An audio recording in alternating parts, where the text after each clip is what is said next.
You're as cold as ice. You're willing to sacrifice our love. Salut à tous et à tous, bienvenue pour ce 23e épisode de Cold Facts. On commencera avec Lausanne qui a perdu 5-4 après les tirs au but contre Fribourg. Lausanne qui traverse une passe un petit peu difficile. On reviendra notamment aussi sur la suspension de Joel Genadzi pour 2 matchs et de l'affrontement après le match entre Kenins et Di Domenico. Di Domenico, ça nous permet d'enchaîner puis de parler de Fribourg qui donc a battu Lausanne. On va s'intéresser aussi à Fourer qui est en fin de contrat. Est-ce qu'il va rester? Est-ce qu'il faut que Fribourg le conserve? Et puis Stolberg-Desharnais qui gardait entre les deux la section pronostic. Ensuite, on passe sur Genève qui a perdu en fait un match comme qu'on a demi-finale de Coupe de Suisse. Ce coup-ci, c'est un 4-3 après les tirs au but à Berne. Sans Winnick et sans Thomanas, on va voir ce que ça implique pour les joueurs de Patémont. Puis on termine avec Bienne qui s'est imposé avec la manière à Lugano 6-2, avec notamment un triplé pour Fabio Offer.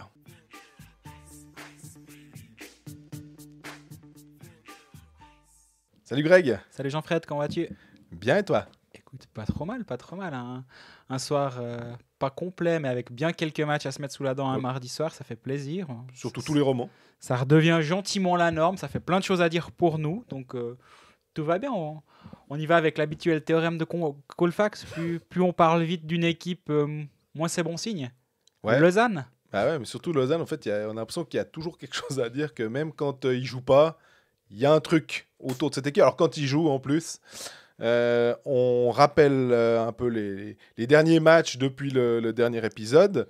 Ça a été une magnifique défaite à 1-0 à Langnau, donc je pense qu'il était pas loin d'être un des pires matchs de cette saison. En tout cas, c'est peut-être un des pires de l'histoire de la Vaudoise Arena. On peut presque le dire assez facilement. Ouais, c'était... Le pire, c'est que c'est une victoire de Langnau qui, à mon sens, est complètement méritée, que Lausanne est passé à côté de son sujet.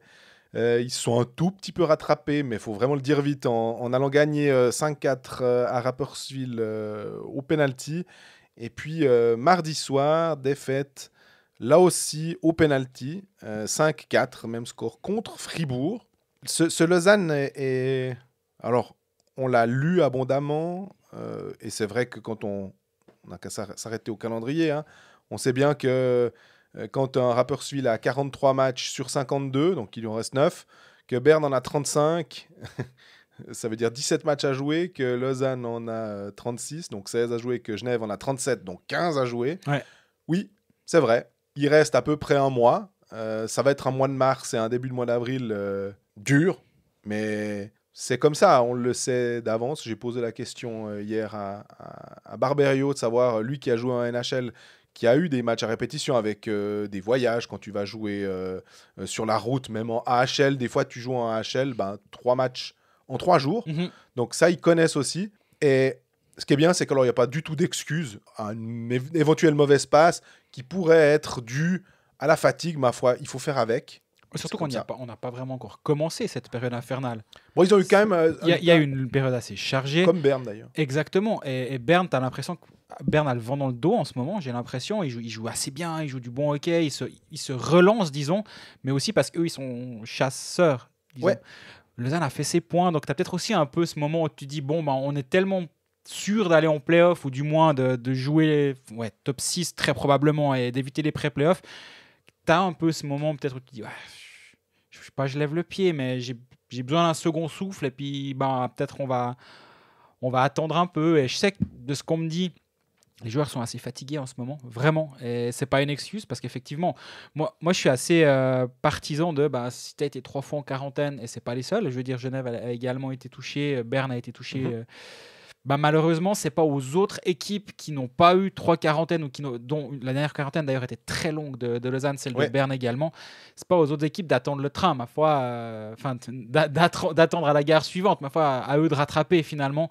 Donc malheureusement, oui, c'est un problème. On en a parlé la semaine passée de l'absence de profondeur du moment, lié à certaines blessures, liées à certains départs. Encore une fois, je ne pense pas que si Robin Léonet était là, Lausanne serait sur 8 victoires consécutives sur les 8 derniers matchs. Ça n'aurait pas tout changer. Même chose pour Konaker Mais d'ailleurs. même chose pour Konaker qui va très bien à Berne et c'est absolument pas une surprise. Je pense que c'est une surprise pour personne, même les gens qui suivent Lausanne.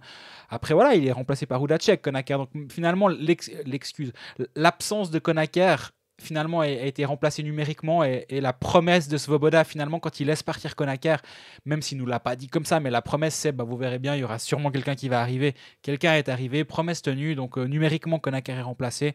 Hudacek, il faut lui laisser un petit peu de temps pour se mettre dans le moule. Il me racontait quand même que quelques jours avant d'arriver à Lausanne, il était à Khabarovsk. En gros, tu es à 30 km de la frontière chinoise, au nord de la Corée du Nord. Plus loin de la Suisse, c'est compliqué quand même. Donc, pour un hockeyeur, voilà, c'est normal qu'il ait besoin d'un petit peu de temps, mais il fait des bons débuts, je trouve d'ailleurs, Libor Hudacek. Ouais, mais il fait quand même 2-3 erreurs. Exactement. Il perd des pucks un peu bêtement. Et finalement, est-ce que. Alors, tu avais fait cette remarque très pertinente sur est-ce qu'à une époque, le Genève Servette n'était pas à l'image de Linus Omark? Finalement, c'est pas aussi un peu ça. Moi, quand McTavish me dit à la fin du match à Rapperswil, on est actuellement trop intéressé par le filet adverse et pas assez par le nôtre. Et il va falloir y travailler. Et je sais aussi qu'ils sont en train d'enchaîner les meetings actuellement. Travaillons les uns pour les autres. Il faut qu'on soit plus soudés, qu'on soit plus une équipe. On est en mars. Moi, j'ai l'impression que c'est le genre de discours que tu as le droit d'avoir en septembre ou en octobre, mais plus en mars.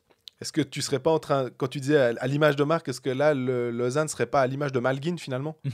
Et que, à force de faire des petits jeux, à force d'être. Voilà, il marque des buts. Hein. Hier, c'est lui qui marque le premier but contre Berat. Très belle manière.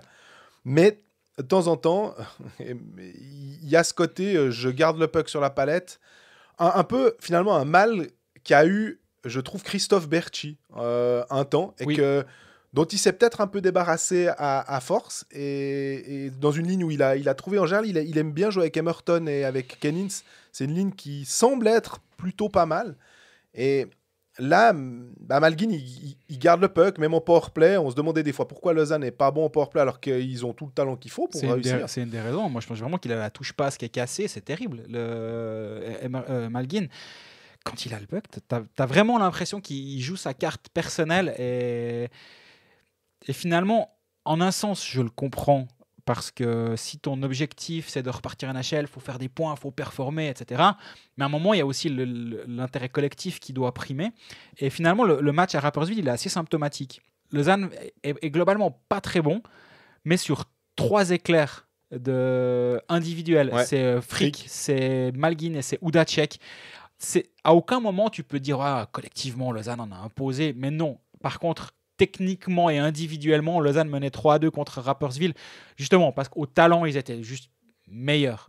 Par contre, effectivement, est-ce qu'on a l'impression que Lausanne est une équipe actuellement? J'ai vraiment pas cette impression-là, mais tous les soirs, ils peuvent impressionner, et parce que surtout, c'est à ce moment-là où je trouve que nous, on essaie toujours d'être un peu dans la pondération et de ne pas commencer à dire Lausanne, c'est la relégation assurée ou le titre assuré s'ils commencent à en gagner 2 ou en perdre 2. Il ne faut pas oublier qu'en décembre, on avait l'impression que cette équipe lausannoise était une machine. Elle était impressionnante, cette équipe. Et ce qui m'étonne, c'est de voir à quel point en un mois et quelques, ça a changé. On a l'impression que maintenant, elle est un petit peu désorganisée, ou qu'il n'y a plus de liant, il y a moins de collectif. Et je trouve assez passionnant finalement de voir sur une saison comme l'impression dégagée par une équipe peut changer quasi du tout au tout, parce que là c'est vraiment l'impression que ça donne. Si on se rappelle quand Lausanne avait étalé Fribourg 2 fois de suite 6-1, notamment, mais ils étalaient tout le monde à cette époque-là, tu disais c'est quoi la faiblesse de ce Lausanne HC à ce moment-là, et aujourd'hui tu dis mais collectivement c'est moyen, tu te dis le powerplay ça va pas, Malguin il fait plus de passes, mais ils prennent pas de tôle en fait. C'est là aussi où tu peux te rattraper en te disant tu perds contre Fribourg, mais tu arrives quand même à gagner un point. Contre Rapperswil, tu devais gagner. Contre Berne, tu devais gagner. Contre Langnau, ok, là, tu n'arrives pas à marquer de but. Ouais, celui-là, je pense qu'il faut l'oublier. Mais c'est pour ça que je m'attarde presque un peu plus sur le match de Rapperswil, qui m'a l'air beaucoup plus symptomatique. Et pourtant, c'est une victoire et ils ont ramené 2 points de Rappi. Tout le monde ne l'a pas fait. Tu as le droit d'aller perdre à Rapperswil. Finalement, au bout du compte, c'est quand même une victoire, ces 2 points, surtout à ce moment de la saison où Lausanne enchaîne quand même les performances, on va dire, moyennes, ou du moins comptables moyennes. Fallait les prendre, ces 2 points. Mais je trouve que c'était symptomatique de ce qu'est cette équipe actuellement. Et est-ce que tu arrives en un mois à tourner ça finalement, vu qu'ils enchaînent les meetings actuellement. Putain, je bégaye ce matin, c'est terrible. Ils enchaînent les meetings actuellement et ont conscience de ne pas forcément jouer comme une équipe actuellement. Est-ce qu'en un mois, tu arrives à créer ce lien-là?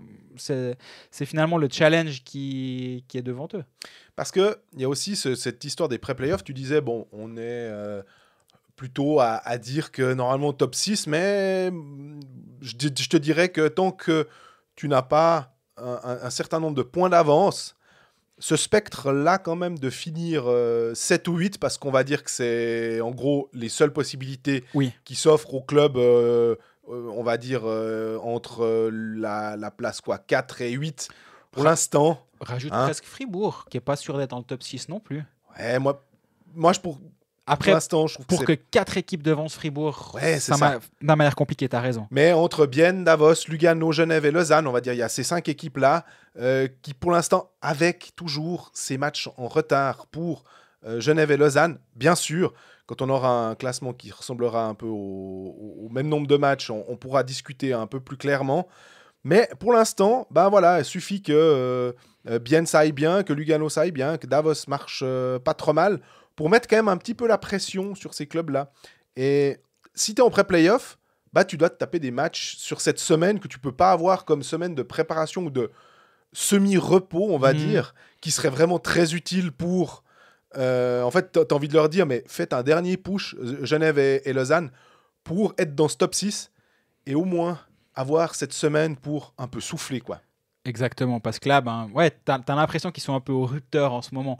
Et ça se remarque aussi, il y a une frustration qui commence à transpirer dans le vestiaire. Au moment des interviews aussi, je trouve qu'il commence à y avoir de plus en plus de petites phrases. Justement, je repartais sur celle de McTavish qui me dit on pense plus au filet adverse qu'au nôtre. J'aime bien ça, à part ça, comme analyse. Hein. Oui, et est-ce qu'on sera capable de rectifier le tir? L'avenir nous le dira. Je sens pas une confiance qui est dégagée par cette équipe, alors que justement, j'ai vraiment eu l'impression qu'il y avait une confiance qui était totale à une époque durant la saison autour du Lausanne HC. C'est plus du tout le cas en ce moment. Et en une semaine, on a Genadzi qui a essayé d'imprimer sa canne dans la nuque de Julian Schmutz, qui a eu 2 matchs de suspension, on y reviendra juste après. Après la poignée de main, qui n'en est plus une pour les raisons sanitaires, il y a Kennins qui s'est rué sur Dynamico. Au passage, là, je pense qu'on est typiquement dans c'est pas tout blanc, c'est pas tout noir. Je pense pas que Kennins s'est par hasard jeté sur l'ange Chris Di Domenico. Et par hasard aussi, c'est lui, c'est pas... Timothée Chalère, non, évidemment, c'est Chris Di Domenico. C'est normal parce que le gars, il l'a ouverte pendant tout le match. Il doit être insupportable, c'est une évidence. Qu'est-ce qu'il lui a dit? On n'était pas présent. Qu'est-ce qui s'est passé? On n'était pas présent.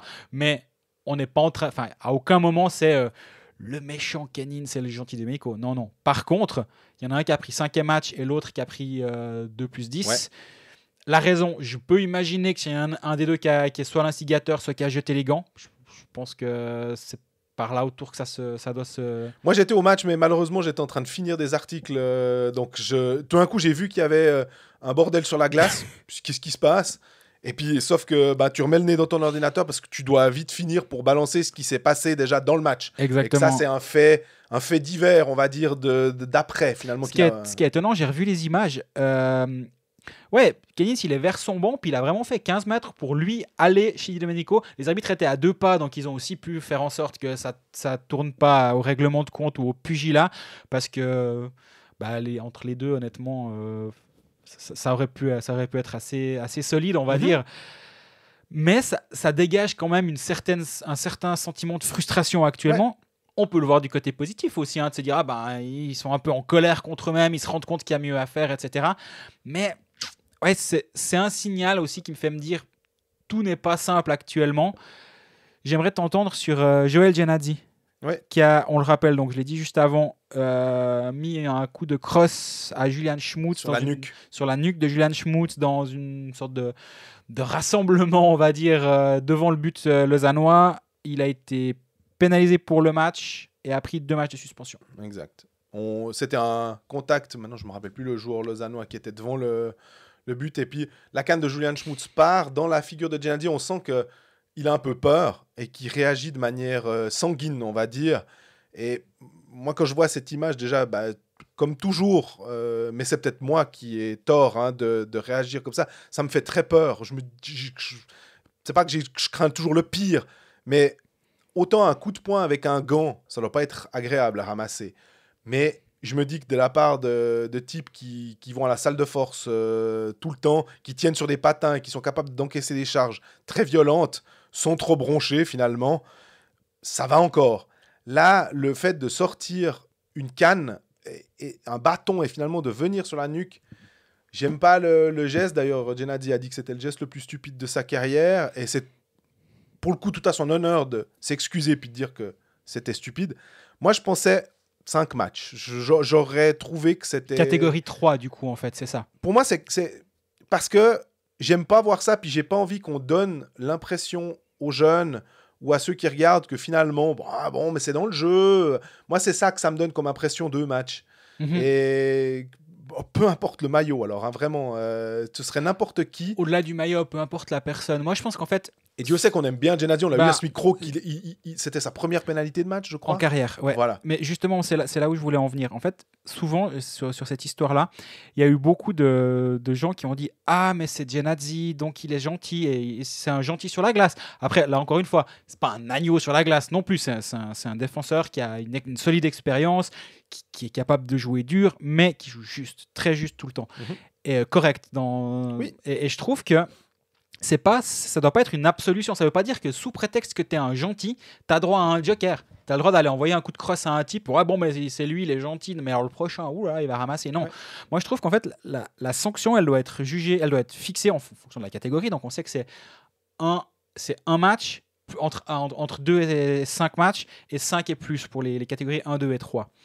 Et en fait, c'est ça, tu fixes la faute dans une catégorie et après, c'est là que tu regardes quel est le nom derrière le maillot. Et les antécédents. Si c'est Fabrice Herzog, tu dis, voilà, on estime que c'est catégorie 2 à 5 matchs. Lui, on le connaît, il est une semaine sur 2, il a un dossier sur le bureau, 5 matchs. Là, Gennady, du coup, c'est ce qui s'est passé. Je pense qu'ils ont dit, on estime que c'est catégorie 2, donc c'est la plus faible sanction de la catégorie 2 parce que ses antécédents sont irréprochables. Et donc, je peux vivre avec ce raisonnement-là. Moi, le seul truc, c'est que j'aurais aussi été comme toi, plutôt 5 matchs, à savoir, on estime que ça devient dans la catégorie 3 parce qu'il y a une intentionnalité, mais vu que c'est Joël Gennady, on le met au plus bas possible, Exactement. Donc c'est 5 matchs. C'est juste ça, finalement. La différence entre 2 et 5, elle est énorme, mais c'est juste une question de catégorisation de la faute. C'est pas... en fait, tu peux pas dire, ce sera... c'est un peu plus que 2, mais en fait, si tu estimes que c'est hors de cette catégorie 2, ça doit directement monter à 5. Vu que Gennady, c'est un gentil, et donc tu le prends pour le bas de l'échelle. Et voilà, donc la décision a été la suivante, catégorie 2, donc tu le mets à 2 matchs. Ça, je peux vivre avec la fin du raisonnement. Avec le début, j'ai un peu plus de peine, dans le sens où je pense que tu aurais presque pu monter en catégorie 3. Ouais, finalement, tu peux ramasser 5 matchs en étant au top de la catégorie 2 ou ramasser 5 matchs en étant tout en bas de la catégorie 3, finalement. Oui. Et moi, j'aurais plutôt, admettons, je serais parti de la catégorie 3 et j'aurais mis ça. Parce que c'est surtout une question de message, parce que je trouve qu'on doit vraiment protéger un maximum les athlètes, en fait.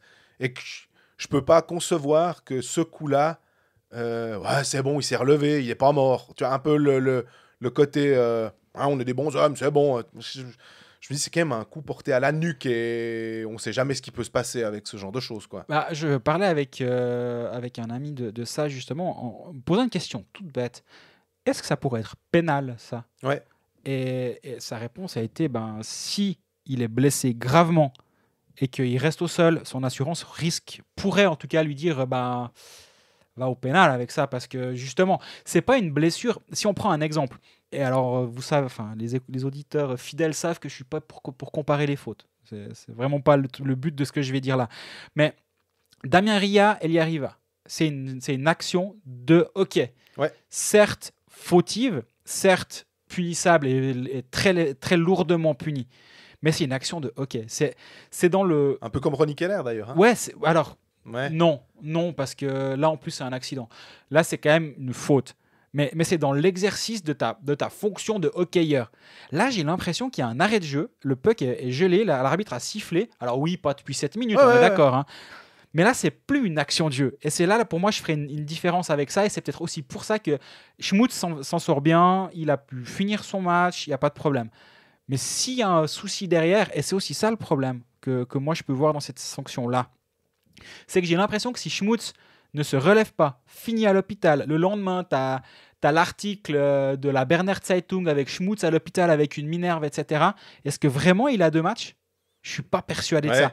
Et moi, ce qui m'embête là aussi, c'est que j'ai l'impression que sous prétexte que Schmutz a terminé le match, la sanction, et je n'ai pas lu le délibéré, mais j'ai quand même l'impression que ça a dû jouer en la faveur de Gennady. Tant mieux pour lui, encore une fois, on est assez satisfait pour le joueur en tant que parce qu'on l'aime bien, mais j'ai cette impression quand même, ce sentiment que le fait que Schmutz soit pas en chaise, ben, ça a changé quelque chose. Parce que si Schmutz c'est fin de saison ou si Schmutz c'est 3 semaines out, à mon avis, il y a plus que 2 matchs pour Gennady. J'aimerais parler aussi de Tobias Stephan, que je trouve chancelant, c'est pas le bon terme, mais je le trouve plus ordinaire finalement que au début de saison. Peut-être aussi parce que la défense faisait mieux son job devant lui et que là, ce qui est hallucinant, c'est qu'il est à 91,4% d'arrêt contre Fribourg, je crois, si je dis pas de bêtises, 49 shoots. Fribourg a tiré 49 fois au but et Lausanne 42. Donc il a subi pas mal de tirs. Maintenant, il faut voir la qualité des tirs, on sait bien. Hein. Mais je trouve qu'il sort beaucoup de son but. À Rapperswil, il y a 1 ou 2 buts. Le but de Walzer, par exemple, mardi soir, il me semble qu'il est pas forcément tout blanc. Le but de Bougro, il se laisse un peu rouler. Bougro la joue bien, mais à Rapperswil, il a 22 shoots, 4 buts. Il est pas bon. Et c'est ça, ouais. Je suis aussi un peu de ton avis. En ce moment, il a un petit creux. Et il a 5 matchs de suite. Et lui, il revenait du Covid aussi. Donc, il se trouve que Boltzhauser était out parce qu'il il avait une petite blessure aussi. Maintenant que Boltzhauser est de retour, j'ai envie de dire que contre Zurich, alors je sais que c'est un match important finalement parce que là, Lausanne a l'occasion de vraiment mettre 3 points et de revenir, de montrer que contre une équipe de haut de tableau, ils sont de nouveau là. Ça va pas être simple, mais j'aimerais bien que peut-être Boltzhauser soit devant le filet pour que Tobias Stephan puisse souffler. Mais c'est là où c'est intéressant, c'est que, alors, mieux vaut partir en play-off avec 2 gardiens qui sont numéro 1 potentiel, on est entièrement d'accord. Mais à ce stade de la saison, à 1 mois de la fin de la saison régulière, la question va gentiment se poser. Le soir du match 1 des play-offs, tu pars avec qui ? Et je pense qu'au début de saison, personne n'aurait dit Boltzhauser. Personne. Aujourd'hui, il a été tellement bon durant cette saison, Boltzhauser, et Stephan a été très bon. En ce moment, il a un petit creux, mais je veux dire, il fait une très belle saison. Mais là, c'est une vraie question à se poser. C'est qui ton gardien le soir numéro 1 en play-off actuellement ? Mais je pense que tu poses la question, tu as quand même une idée aussi. Ce sera Stephan. Voilà. Ce sera Stephan. Parce que c'est ton gardien numéro 1 et qu'il faudrait comment dire, une descente, un truc pas possible pour que tu te dises non, je vais mettre Boltzhauser. Parce que si admettons, play-off, on part du principe que là, dans le play-off, premier match, 3-0 après premier tiers, Stephan, il doit le changer. Est-ce que tu le remets au match 2 ? Oui. On a souvent ces questions même avec Giannoni, même avec Berra. Tu les condamnes pas après un match. Enfin, c'est là qu'on voit que des fois, on a tendance, nous, à les mettre au pilori en disant ouais, non, ça va pas du tout, puis que les coachs... À une nuance près. C'est que l'autre est très bon. C'est ça. Ouais, c'est ça la très grosse nuance. C'est que Luca Boltzhauser, c'est un des meilleurs gardiens de la Ligue cette saison. Et que tu l'as re-signé 3 ans. Alors voilà. Et du coup, alors ça n'a encore pas été confirmé officiellement, mais on fait confiance à Marc-André Bercep, vu que c'est son information. À cette nuance près, c'est que si tu es... typiquement, tu disais Giannoni, puis ton numéro 2, c'est Pascal Caminada, comme c'était le cas à Berne. La question, elle va jamais se poser. Par contre, là, c'est peut-être... En fait, durant toute la saison régulière, d'avoir 2 gardiens à ce point bons, c'est un énorme avantage. Arrivé au play-off, tu te poses peut-être des questions que tu n'aurais pas besoin de te poser en temps réel. Alors, on n'est pas en train de dire que c'est un désavantage d'avoir 2 bons gardiens, attention. non, de loin pas. Mais c'est vrai que ça va être assez intéressant de voir la gestion de ce point-là ces prochains temps. Et comme tu dis, moi, je pense que contre Zurich, je pars aussi avec Boltzhauser devant le filet. Ouais. Et puis après, c'est un match dimanche contre Genève. Là aussi, à Genève. Finalement, les 2 prochains matchs de Lausanne, par chance, j'ai vu qu'ils doivent encore aller... Enfin, par chance. Ils ont encore un peu de Langnau, un peu Rapperswil la dernière journée. Il y a quand même des matchs où ils sont censés être clairement favoris. Donc, normalement, même s'ils ont des matchs... La question que beaucoup de matchs, il y a quand même des moyens de se refaire. La question que je me posais aussi, c'est est-ce que tu ferais, vu l'accumulation des matchs, est-ce que tu en laisses tomber quelques-uns sur le parcours, dans la mesure où tu mets Memeto plutôt que de le faire jouer 13e, tu le mets clairement sur une ligne. Wardou plutôt que de le mettre 7e, tu le mets clairement sur une ligne. Et tu reposes peut-être un Frick, tu reposes peut-être un Barberio. J'allais te dire, un Roth, tu le mets à la place d'un Barberio de temps en temps. Parce que là, moi, j'ai quand même l'impression, et pourtant, Barberio, Dieu sait s'il fait du bien depuis qu'il est de retour au passage. Et on l'a vu, je crois que tu m'as tout de suite écrit pendant le match de Rapperswil, quand il y a un but sur powerplay, à Barberio à la bleue qui baronne et qui distribue le puck, comme finalement pas grand monde le fait. Mais parce qu'en fait, ce point bien, je dis pas à Lausanne, je dis globalement dans la ligue, il est à ce point dominant. Ça ne m'a pas frappé, puis là tout d'un coup, oui. En fait. Exactement. Et Barberio fait un bien fou. J'en parlais aussi avec McTavish à la fin du match, il me dit, mais il est ultra précieux ce joueur. Et justement, si lui commence à être un petit peu fatigué, on a vu, il était blessé une fois, il est revenu, il est reparti blessé. Est-ce qu'il est à 100% actuellement ? Je pense vraiment pas. Donc là aussi, tu dois être un peu peut-être intelligent en disant, bon, on a tellement fait un bon début de saison qu'on doit être capable maintenant d'encaisser quelques défaites. C'est ce qui est en train de se passer aussi. Hein. Mm-hmm. Mais peut-être, comme tu dis, en laisser tomber un, ça ne veut pas dire que les joueurs ils vont faire exprès de se coucher. Et puis avec des risques de blessure, on sait que si tu ne joues pas à fond, c'est vite dangereux. Et ça ne se passe jamais. Mais par contre, oui, de temps en temps, faire souffler quelqu'un, c'est jamais une mauvaise idée. Et ça risque d'arriver parce que c'est quoi, 17 matchs en 34 jours selon ce que j'ai vu, ça fait un match tous les 2 jours. Après, tu diras, ça fait 3 matchs par semaine, ça va, c'est pas non plus intenable. Mais le problème, c'est que c'est une période où justement, tu cherches peut-être un petit peu avant la dernière montée en puissance avant les playoffs, et c'est là où c'est assez difficile. Oui, surtout qu'en plus, il y a les questions de conditions physiques. Tu as essayé d'amener tes joueurs. Hein, on sait que le préparateur physique ou les préparateurs physiques vont faire en sorte que le pic de performance soit à un moment donné, et le moment donné va être à peu près au mois de... Normalement, ça devait être au mois de mars, finalement, pour qu'ils soient prêts pour les playoffs. Là où des fois... Mais on sait aussi que pendant les playoffs, il y a des petites blessures, des trucs où on ne dit pas, que tu as le poignet qui est un peu en charpie, mais tu joues quand même, tu joues sous infiltration, etc. Là, finalement, tu repousses d'un mois, et avec toutes ces histoires de Covid, on ne sait pas, le Covid long, ce que ça peut avoir comme impact, même sur des sportifs d'élite. Finalement, je pense qu'il n'y a que à base de tests que les préparateurs physiques peuvent dire ouais, lui, ça va aller, lui, je suis un peu dubitatif, lui, c'est bon. Et nous, on ne peut pas savoir, finalement. Non, c'est vrai que c'est beaucoup de spéculation et c'est difficile de faire notre travail aussi. Moi, j'ai toujours un petit peu de peine de pointer du doigt un joueur si tu ne sais pas exactement. Typiquement, la question se posait avec Charles Hudon, qui était un petit peu moins bon ces derniers temps. Au niveau des points, là, il a eu une bonne période, mais globalement, dans l'impact, au début, j'avais l'impression que un shift sur 2, il se créait 2 occasions, à peu de choses près. Mais on sait qu'il a eu le Covid, on sait qu'il a eu une blessure, et c'est difficile pour nous de savoir à quel point c'est les restes de la blessure au bas du corps, c'était le genou, sauf erreur, ou est-ce que c'est le Covid, ou... Je trouve pour faire notre travail aussi et pour faire l'évaluation de qui est dans quelle forme, c'est un challenge aussi.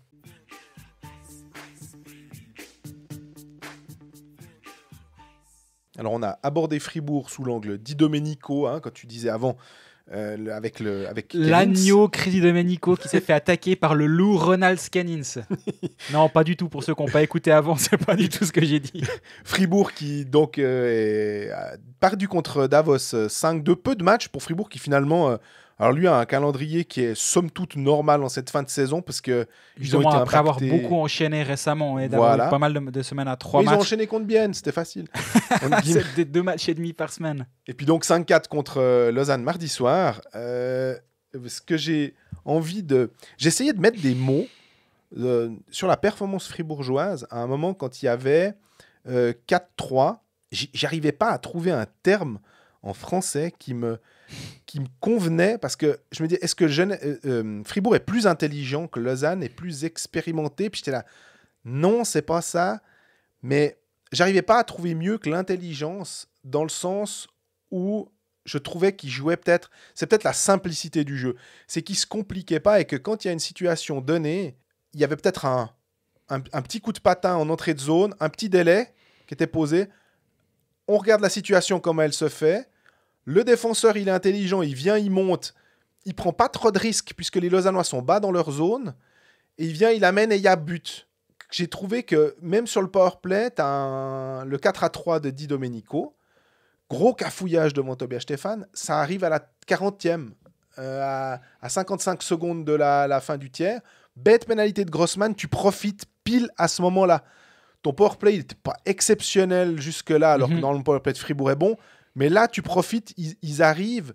Est-ce que c'est cette cohésion, est-ce que c'est le fait qu'ils savent de quoi ils sont capables, qui fait qu'à ce moment-là, ils arrivent au bon moment, en fait, quand il faut le faire, où ils sont là.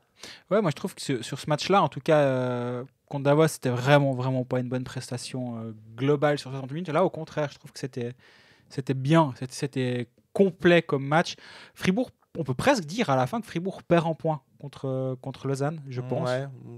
Ah, bah moi je le pense.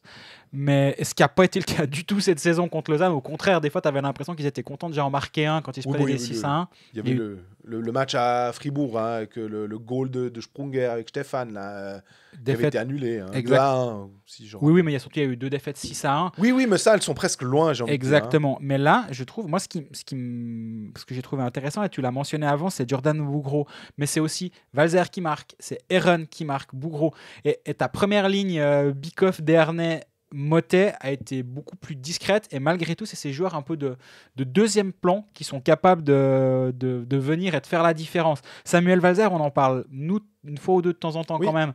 Mais là, de nouveau, hein, défensivement ultra précieux, puis offensivement, il fait une belle saison. Est-ce que c'est parce qu'il est peu, voire pas du tout exubérant qu'on le voit peut-être moins que d'autres joueurs? Je sais pas, mais il a déjà 7 buts, il a 17 points. Pour un centre qui est censé être ton centre de troisième ligne, c'est précieux. Et il gagne 50% de ses engagements, il en prend une pellée.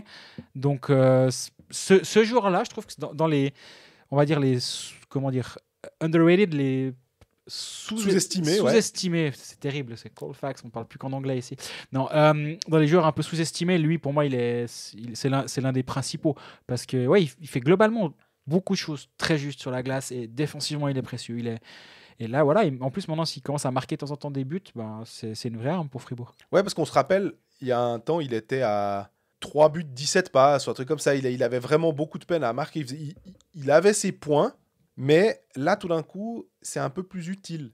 Mine de rien, les buts, quand ils tombent comme ça dans des gros matchs, je me disais aussi, André Heim, par exemple, avec Berne en ce moment, il commence, il a une bonne séquence. Et là aussi, c'est un centre de 3e, 4e trio qui était promis peut-être à un peu mieux. Et Valzer, on a l'impression que cette saison-là, est-ce que c'est le joueur que Christian Dubé imaginait avoir en l'engageant? C'est cette production-là qu'il imaginait, parce qu'il imaginait quand même une production un petit peu plus élevée, mais au final, peu importe, c'est qu'il apporte maintenant quelque chose qui est nécessaire à Fribourg. Exactement, c'est vrai que quand il est arrivé, c'était... Bon, on l'a déjà dit, je crois, il y a 2 semaines, on ne va pas trop se répéter, mais que c'était effectivement un joueur qui était un ancien international qui ne demandait qu'à leur devenir. Et là, j'ai l'impression que ce genre de discours, on ne l'a pas testé. Tu n'envisages pas un Samuel Valzer en équipe de Suisse actuellement. Non. Donc, il a plus ce futur qui lui était potentiellement promis, on va dire. Mais par contre, il apporte énormément. On parlait aussi de la répétition des matchs et de son absence du coup pour Fribourg vu qu'il joue 2 matchs par semaine. Et c'est là que tu vois que ça peut faire une sacrée différence. C'est que Christian Dubé n'a pas besoin de gérer les temps de jeu de ses gaillards. Et Gunderson, il a 28 minutes de temps de glace. Les défenseurs, ils sont quasi tous à plus de 20 minutes parce que Philippe Fourère n'était pas présent. Donc il a aussi un petit peu plus tiré sur Chavaya, il a plus tiré sur... Qui fait une excellente saison à part ça. Oui. Yecker 20 minutes, Chavaya 21 minutes, même à Planalp a joué 16 minutes. Lui qui un petit peu moins bonne saison à Planalp, je trouve. Mais le luxe en ce moment, c'est de pouvoir un peu plus jouer sur ces, on va dire, ces gros joueurs et ces leaders. Gunderson qui est quasi présent, pas un chiffre sur 2 vu qu'il y a eu 65 minutes, mais 28 minutes de temps de glace, c'est vraiment énorme. Ouais. Puis ce que j'aime bien à Fribourg, mine de rien, je regardais ça, c'est le pourcentage de shoot. Ils n'ont pas un type. Alors oui, il y a Benoît Yecker, mais tu t'attends pas à ce que Benoît Yecker soit un haut pourcentage de shoot. C'est pas son rôle. Mais Motet à 15%, ça c'est excellent et c'est pour ça que Motet connaît une bonne saison. Gunderson 9% pour un défenseur, c'est bien. Di Domenico 18, Desharnais 19, Stolberg 12, Bikov 10. C'est bien. C'est ce genre de choses que tu attends de tes leaders offensifs finalement. Il n'y a pas un gars à 1, 2, 3%, comme il peut y avoir dans certaines autres équipes. J'ai vu, j'étais assez surpris. Et là, tu vois aussi que tu as Yannick Herren qui a quand même pas connu une saison au niveau de ce qu'on pouvait attendre de lui. Il y a eu des moments où il était un petit peu dans le creux. Et là, ces temps, il commence à être un peu plus régulier aussi. Et si Fribourg veut avoir du succès un peu plus... Il a quand même 10 buts. Hein. Il a quand même 10 buts, non, clairement. Mais justement, là, sur les 8 derniers matchs, il en a 5. Peut-être 11 buts. Hein. Je ne sais pas si j'ai les stats à jour, mais... Et il a 5 buts sur les 8 derniers matchs. Là, il monte quand même en puissance, Yannick Herren. Et ça aussi, c'est une arme ce qui permet justement un soir où Kylian Motet ne marque pas un but sur le rush, un autre en powerplay, puis il fait une passe décisive. C'est précieux. Et si justement tu arrives à avoir ces pièces secondaires, on va dire, Valzer qui va jouer ses 2 minutes de box-play, qui va essayer de gagner en tout cas une bonne moitié de ses engagements, Herren qui va marquer un but ou deux, bah c'est ça qui va finalement faire la différence sur le long terme. Parce que Fribourg ne peut pas se permettre de ne compter que sur une ligne parce qu'ils n'ont pas une ligne qui est à ce point dominante pour faire la différence tous les soirs. Il y a une question aussi qu'on peut se poser, c'est sur Philippe Fourer. Tu as juste mentionné pourquoi Philippe Fourer, parce qu'il est en train de faire l'actu, il n'a plus de contrat à la fin de la saison, il avait signé 3 ans à Fribourg. On en avait un petit peu parlé en disant que comme il construisait sa maison près de Morat, forcément que les clubs et qui voulaient rester là puis qui pensaient déjà à l'après-carrière, forcément que c'était autour de ce bassin-là. Hein, il n'allait pas aller à Davos ou à Lugano, bien évidemment. C'est plus qu'un bassin, c'est le lac de Morat. Ouais. Et qu'est-ce que tu penses de Fourer qui a l'avantage d'avoir énormément d'expérience? Est-ce qu'il accepterait un contrat? C'est toujours la question. Il est bon, il joue bien. Si tu dois le mettre en défenseur en 3e paire, par exemple, il te fera clairement le job. Oui. Pas de problème. Maintenant, on sait qu'à Fribourg, il y a certaines voix de supporters, des fois, qui en ont marre d'avoir une colonie de vieux, on va dire, pour parler de manière très péjorative et pas sympa envers des gens qui sont plus jeunes que moi. Mais il y a David Ebicher, et on prend David Ebicher parce que c'est le défenseur jeune, comme ça, mais ça pourrait être un autre nom, on s'en fiche. Mais est-ce que tu préfères avoir un Fourer que tu gardes comme ça, puis tu te dis, il va baisser son salaire, mais on le garde parce qu'on sait ce qu'on a, on va peut-être dire à Planalp, il prend la place dans la Planalp, ou est-ce qu'il faut tirer le pansement puis dire, maintenant, allez, ok, je pars du principe que tant pis, je fais confiance à un jeune. Je pense que en citant à Planalp, tu fais le raisonnement que moi je me fais en fait. Moi je me dis, si tu regardes poste pour poste, Diaz vient et remplace Fourer en défenseur suisse dominant, on va dire. Fourer part de cette place-là et prend la place d'Aplanalp, et Aplanalp, tu es l'homme en trop. Donc en termes d'âge, tu as Aplanalp qui est remplacé par Diaz finalement dans ce jeu des chaises musicales.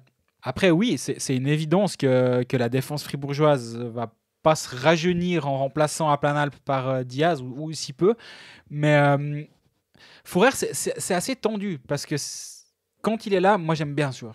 Je l'aimais bien à Lugano, je l'aimais bien à Berne. Je trouve qu'il est rugueux, il est intransigeant derrière. Offensivement, il est quand même capable de faire une bonne première passe. Et ils essaient de le mettre en powerplay. On voit quand même que c'est pas sa grande force, mais il a suffisamment de kilomètres au compteur pour apporter quelque chose quand il joue. Mais voilà, c'est le flag le concernant est clair. C'est est-ce qu'il va être capable de jouer toute sa saison ou un minimum. Si tu sais qu'il joue 30 matchs ou 35 matchs en baissant son salaire, parce qu'il va évidemment, il fait, c'est dans La Liberté, ce frère, où il parle de ça, c'est assez clair que son salaire va baisser, c'est une évidence, mais lui, il a envie de faire une sorte de tournée d'adieu, il a envie apparemment de rejouer avec Raphaël Diaz, qu'il a quand même beaucoup connu en équipe nationale. Ils avaient eu d'ailleurs le highlight de leur carrière respective, commune, c'est un triste soir de 2008 à Québec quand lui met un autogol et Diaz fout le puck aussi au fond de la main en étant en train de patauger devant son gardien. Bon, peut-être faudra pas trop réitérer ce genre de choses, mais il a envie de vivre ça. C'est difficile, c'est difficile. Surtout qu'il y a le psychodrame et Bichère qui n'est pas en train de se résoudre, bien au contraire. Donc, moi, j'aurais tendance, mais je suis biaisé concernant Philippe Fourer, j'aurais tendance à le prolonger d'une année. Mais aussi, qui est sur le marché capable de faire mieux que Philippe Fourer? C'est la question que je me pose. C'est un peu la même question qui se pose avec le fait qu'il est un petit peu plus âgé, c'est Beat Forster. Tu sais, et finalement, d'une certaine manière, c'est ce qui pourra se poser comme question avec Joel Genadzi. Est-ce qu'à un moment donné, quand tu arrives à 34, 35 ans et que tes défenseurs, mais même attaquants, c'est la même chose avec Bikoff, avec Sprunger. À Fribourg, il y a souvent cet attachement très fort aux gens du club. Et finalement, Genadzi, je prends cet exemple parce qu'il est très attaché à Lausanne. Lausanne est très attaché à lui, en tout cas, peut-être pas Petr Svoboda, mais en tout cas, tout le monde l'aime beaucoup dans ce club-là. Oui. Benjamin Antonietti qui était resté très longtemps aussi. Quand est-ce qu'à un moment tu dis oh, maintenant c'est celle de trop, ou celle de trop, où tu vois dans laquelle direction tu vas aller, puis tu dis bon bah voilà, maintenant je prends la décision, ma foi, elle est peut-être impopulaire, mais entre le fait d'être impopulaire ou le fait de rendre ton club où tu estimes que tu le rends meilleur, mais que, ma foi tu fais avec, c'est toujours, je trouve, très tangent en Suisse. Parce qu'on a, c'est un petit pays, on voit avec Ambul aussi qui reste à Davos, enfin il y a des types, ils ont voilà. Et ouais, donc Fourer qui était absent parce qu'à Davos, il a pris un coup involontaire, totalement involontaire de Kinsley à la tête. Et il est resté longtemps au sol. Il y a eu pas mal d'inquiétudes. Lundi, surprise, Fourer sur la glace. Tu te dis, bon, bah, finalement, plus de peur que de mal. Et là, à titre préventif, comme ça a été annoncé le soir du match, il n'était pas présent à Lausanne. Mais on sait comment ça fonctionne avec les blessures à la tête. Ça peut aussi être... il a fait un dimanche tranquille à la maison. Il est resté au calme. Tu revas sur la glace lundi matin, comment réagit le corps après? Est-ce que le corps a bien réagi? Je ne sais pas. Et s'il venait à être blessé un peu plus long terme actuellement, je pense que ça serait ça prendrait la décision finalement à la place de Christian Dubé. S'il est sur la glace ce week-end, c'est quoi, vendredi contre Genève, tu te dis bon, pourquoi pas? Mais c'est difficile, je trouve, de dire à un joueur, parce que quand il est là, il t'apporte vraiment quelque chose. Et c'est difficile de s'en séparer, je trouve. Et comme tu dis, Bichère, est-ce qu'il est capable de prendre une place régulière dans l'alignement? Pour l'instant, il n'y a rien qui pointe dans cette direction. Peut-être que oui, peut-être que dans 2 ou 3 ans, ce sera un incontournable, mais peut-être pas. Et puis il y a l'attitude qui alors après rentre dans l'équation, où franchement, si c'est juste offrir une place, parce que oui, t'es censé être un bon jeune, mais ton attitude, elle est pas très correcte vis-à-vis des autres. Bon, à un moment, faut l'apprendre alors pour le coup, pour l'apprendre un peu à la dure et être humble, et être bosseur et tout. Et puis, ça se fait de soi-même, de prendre sa place, parce qu'on se dit, on va lui donner sa chance aux jeunes, parce qu'il fait tout juste, il écoute les anciens, il essaye, il bosse 2 fois plus que les autres, etc. etc. Donc, il y a une autre question à Fribourg, je pense qu'on pourra terminer sur Gauthieron avec ça, c'est Stolberg Desharnais. Finalement, on sait qu'il y a 5 étrangers. Il y en aura toujours visiblement... en tout cas, il y a les 7 étrangers, c'est pas pour tout de suite, ce sera pour l'année d'après. Donc, la question va quand même se poser de savoir est-ce que tu restes, vu l'impact financier, et entre Brodin qui a un contrat, Gunderson qui a un contrat, Di Domenico qui a un contrat, c'est un peu le choix entre Stolberg et Desharnais. Finalement, et visiblement, on a l'impression qu'on ne peut pas garder les deux. Apparemment. Et c'est difficile à choisir, puisque autant Desharnais, il a l'avantage d'être un centre, et en général, quand on a un centre naturel, c'est une denrée relativement rare. C'est peut-être pas aussi rare que le défenseur droitier est recherché, mais par contre, un très bon centre peut te changer la face d'une ligne et la face d'une équipe, sans aucun doute. Il n'y a qu'à voir si on prend un Jan Kovar, si on prend même un Malguin quand Lausanne allait bien. C'est vraiment important d'avoir cette position-là. Mais Stolberg, il joue hyper bien cette année. Alors, il se trouve qu'il est blessé maintenant. Oui. Mais on a vu un le truc, c'est que David Desharnais, sur les 9 derniers matchs, il a 12 points. Mm-hmm. Et là, en ce moment, il est en train de prendre la décision pour Christian Dubé. Et on l'a déjà dit une fois ou deux dans ce podcast, en tout cas moi. Comme tu l'as dit avant, c'est le centre pour Fribourg doit être la priorité. Le centre étranger doit être la priorité.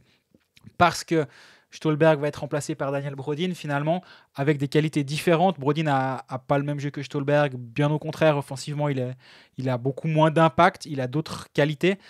Mais surtout, si tu pars avec ta ligne de centre amputée de David Desharnais, un Bikoff que tu mets sur l'aile, c'est qui ton centre numéro 1 dans cette équipe? Et est-ce que c'est Schmidt? C'est trop tôt, je pense. Et surtout, je pense pas que tu peux viser le top 4, 5 avec Sandro Schmidt comme centre de première ligne qui va aller tous les soirs jouer contre le Kovar, le Winnick, le type en face. Là, tous les soirs, tu peux envoyer la ligne de Desharnais contre la première ligne adverse et te dire, c'est mes lignes 2, 3 et 4 qui vont devoir faire la différence. Moi, je match la une contre la leur.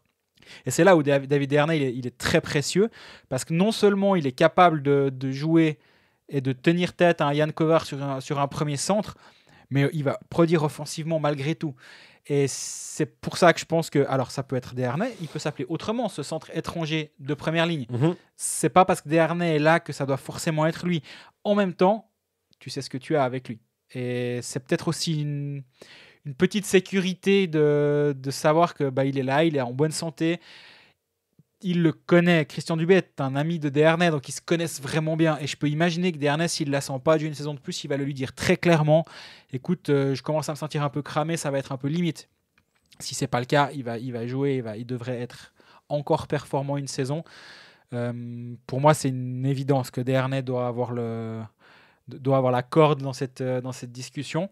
Il y a quand même toujours une possibilité. Dubé la balaye chaque fois. Hein. Mais refourguer Brodin à un club suédois, moi je suis sûr que c'est une option. Surtout si Brodin se dit cette saison elle était un peu frustrante, quitte à continuer de jouer, autant un peu plus jouer au pays plutôt que d'être à Fribourg, même si je crois qu'il se plaît vraiment beaucoup dans la région, et même en Suisse tout court. Parce que là il y a aussi cette option-là de se dire est-ce qu'un autre club serait intéressé par Daniel Brodin? Parce que l'année passée, on rappelle, 32 points dans 16 buts. Pas dégueulasse. Non, tu penses Rapperswil je prends cet exemple-là. Des coachs suédois qui vont arriver. Berne, je pense que c'est un petit peu plus compliqué, mais Rapperswil les coachs suédois, les Clark, alors Cervenka va rester, mais... Il n'y a plus que Clark qui est sans contrat, sauf erreur, donc ça pourrait être une option. Tu te dis, là aussi, on sait ce qu'on a, on sait que c'est pas un étranger qui coûte très cher, il a des qualités, et puis Fribourg pourrait garder les deux. Je pense que secrètement, c'est ce que doit espérer Christian Dubé. Actuellement, il n'y a pas eu cette ouverture, ou du moins pas à ma connaissance. Mais s'il faut choisir, pour moi, je maintiens ce que j'ai dit il y a quelques semaines. Ça doit être Desharnais qui prend la place d'étranger l'année prochaine. Jouer sport, un jeu de la loterie romande. On passe à la rubrique pronostic. Greg qui nous fait 1-4 à la suite, oui, avec une victoire c'était joué par les poils. Hein. C'est un braquage, ouais. Victoire à Rapperswil. Victoire d'Ambry contre Rapperswil. Exactement. Avec 2 buts dans la dernière minute. C'est un braquage, là, on peut le dire très clairement. Et puis en face de toi, le grand malin qui n'osait pas faire le fameux truc du back-to-back en disant, Lugano-Genève. Lugano s'était ramassé un 6-2, mais quand on regardait le match, on se disait qu'il y avait moyen pour Lugano de faire quelque chose. Ouais, ils ont bien fait. 7-2 le lendemain. Donc ça aurait passé. Le théorème de Beta aurait été parfait. Mais moi, je me suis dit, comme il y a eu beaucoup de buts, ils vont resserrer les défenses. Et du coup, on aura droit à un match avec peu de buts. Ouais, c'était raté. Mais ce qui est bien, c'est qu'au moins, comme il y avait cette espèce de théorème, il faut vraiment dire cette espèce de, avec tous les guillemets de circonstances, certains jouent ça malgré le fait que je préfère autre chose. Donc, tant mieux pour eux, parce qu'ils sont plus malins pour le coup. Ils ont bien raison. Et sur les matchs de vendredi, on va rester sur les matchs de vendredi. On est un petit peu embêté parce qu'il n'y en a que 2. Il y a Lugano-Berne et il y a Genève-Fribourg. Je serai d'ailleurs au Vernet, toi pas, malheureusement. Mais ce Lugano qui fait... alors, c'est la Dolce Vita sur une bonne semaine. Là, ils accueillent les gens. En fait. C'est bienvenu au Tessin pendant une semaine et quelques. Là. Ce Lugano-Berne... Quand tu sais qu'il y a Ambry-Lugano le dimanche, puis que c'est ce derby, sinon ils ne voudront pas le perdre. Tu partirais sur quoi, toi? C'est vraiment compliqué. Le Genève-Fribourg, on va être pas mal tributaire des alignements. Et quel est l'état de santé de Temernes? Quel est l'état de santé de Winnick? Seront-ils présents? Ne seront-ils pas présents? Ouais, le Genève-Fribourg me titille. Et j'ai envie que la cote de Genève soit suffisamment haute pour qu'elle soit intéressante. Genève à la maison, c'est quand même pas mal. Et si Temernes et Winnick sont présents, j'ai quand même l'impression que c'est une équipe très solide. Et Genève m'impressionne pas mal. Donc, tout le monde en santé, je joue Genève à la maison. Par contre, si tout le monde n'est pas en santé, et du coup j'hésite un petit peu, je ne jouerai pas Fribourg pour autant à l'extérieur. Je pourrais peut-être partir sur un match nul. Un match nul, ouais. Mais... La dernière fois que j'ai joué match nul, c'était un Lausanne-Genève et Omar m'a poignardé dans le dos à la 59e. Donc je suis tendu. Lugano-Berne, il faut voir, parce que Berne actuellement, c'est quand même une équipe qui est dans une bonne forme. Il doit gagner ses matchs. Lugano peut faire tout et n'importe quoi un soir après l'autre. Bah, ils ont fait 2-6, 7-2, 2-6. Du coup, on peut partir sur un 7-2 de Lugano. On dirait un grand chelem ou je sais pas. Tu nous fais le score d'un match de tennis. Mais du coup, ouais, Berne à Lugano, je pourrais m'imaginer. J'aime bien la vibe, on va dire, autour de Berne actuellement. Mais t'as pas peur que l'accumulation, puis en plus, il y a quand même eu cette victoire de coupe. C'est un titre, donc tu le fêtes un petit peu plus qu'une simple victoire. Mais ils ont battu Genève juste derrière. Hein. Oui, mais justement, je me dis, est-ce qu'il n'y a pas un moment où la petite accumulation de... Ça va dans les deux sens. Est-ce que tu surfes sur cette vague-là ou est-ce que tu te noies? Mais les deux options que je vois sur ces deux matchs du vendredi, c'est soit... Moi, je vois bien Berne à Lugano ou Genève à la maison contre Fribourg. Après, il y a souvent une option qu'on néglige, c'est le nombre de buts. Et Lugano peut vraiment en marquer ces temps et est capable aussi d'en encaisser une pellée, alors qu'à une époque, c'était quand même une défense très fiable. Ouais. C'est de moins en moins le cas, donc ça peut aussi être une piste de réflexion. Genève-Fribourg, je ne sais pas quoi penser.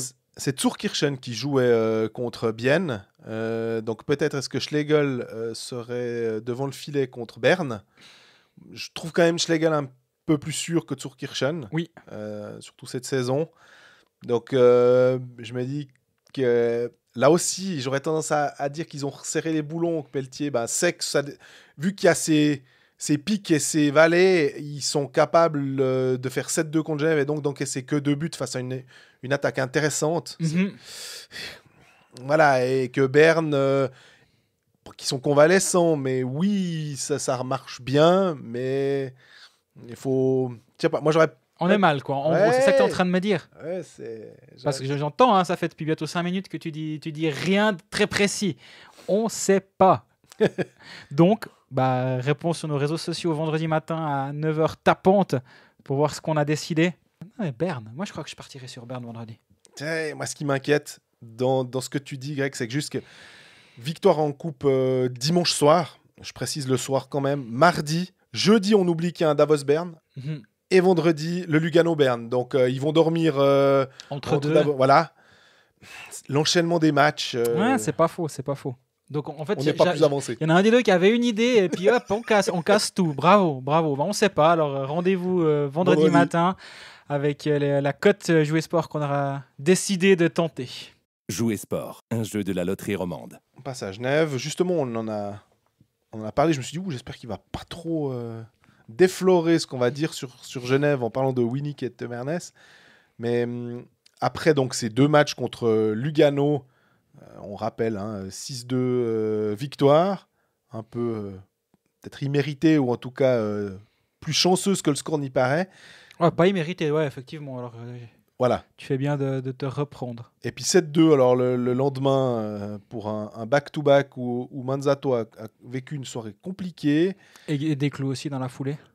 Et puis après, 4-3, mardi soir, défaite contre Berne dans un remake de la demi-finale de coupe. Finalement, Genève aurait dû partir, une fois ils auraient dû partir avec une place en finale. Puis là, ils auraient dû partir avec les 3 points. Et... J'ai aussi cette impression, ouais. Et c'est Conacher qui... Enfin, il n'y a pas que Conacher, mais le but qui intervient en fin de match, qui fait que tu pars en temps supplémentaire. Et puis après, Pestoni nous sort une Forsberg pour forcer la décision et offrir un deuxième point. C'est pas encore tout à fait remis de ce penalty, je trouve, non? Alors, j'ai regardé, ça m'a fait rire parce que j'ai regardé le penalty de Forsberg pour me dire, il l'avait mis comment exactement? On se rappelle tous que c'est exactement ce mouvement-là. Et surtout, dans quel contexte? Parce que je me rappelais que c'était aux Jeux Olympiques, Mais en fait, c'est en finale. Oui, c'est en finale, bien sûr. Voilà, c'est le dernier penalty réussi par la Suède. C'est Exact. ce penalty de il en avait déjà marqué un. Il y a Svensson et lui qui marquent. Ils doivent continuer parce qu'ils sont à égalité. Il revient une deuxième fois. Et pour son deuxième passage en finale à Lillehammer en 94, il sort ça. Et derrière, c'est Paul Carilla qui rate contre Tommy Salo. Et la Suède est championne olympique. Oui. Juste se dire que tu tentes ça en finale olympique pour attribuer le premier titre olympique de l'histoire de ton pays, enfin, ça place juste le contexte et la classe de faux pas. Incroyable, Peter Forsberg, magnifique joueur. Mais, bah voilà, Pestoni. Mais si on revient sur Genève, Winnie Temernes n'était pas là. Oui. Donc tu joues avec Fer et Omark qui étaient mis ensemble. Pas simple, pour le coup. Même si Genève a quand même des joueurs pour faire le job.